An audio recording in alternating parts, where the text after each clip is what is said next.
Vous me connaissez sûrement, je suis journaliste à TVA. Ben, j'étais.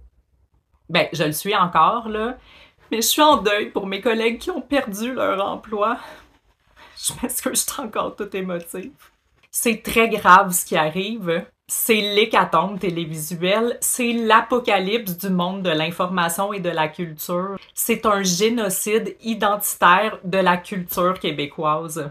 J'ai partagé ma peine sur les réseaux sociaux, puis j'ai eu droit à une vague de haine. Clairement à cause que je suis une femme. J'ai la chance d'avoir une carrière de journaliste prestigieuse puis d'avoir couvert des reportages percutants là, comme l'histoire du vendeur de thermopompes anti-vax qui avait chanté au karaoké dans un tout inclus avec un touriste tata puis qui était revenu contaminer tous les CHSLD du Québec.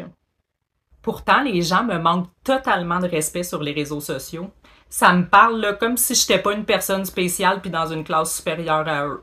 C'est incompréhensible le manque d'empathie des gens pour ce qui arrive à TVA.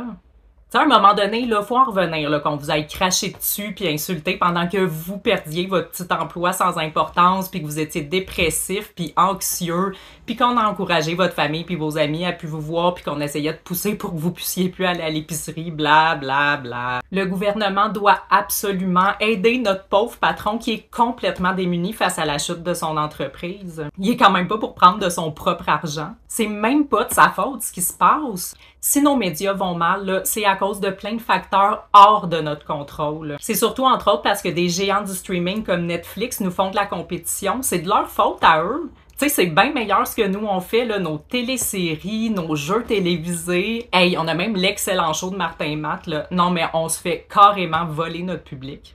C'est la faute à Facebook aussi, là, qui veut pas nous payer pour avoir le privilège de pouvoir continuer de partager notre excellent contenu journalistique. C'est de la faute à Donald Trump aussi.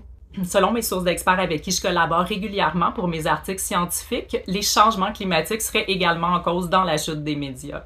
Bref, l'heure est grave, on a besoin de votre aide et de votre appui. C'est carrément l'avenir de notre démocratie qui en dépend.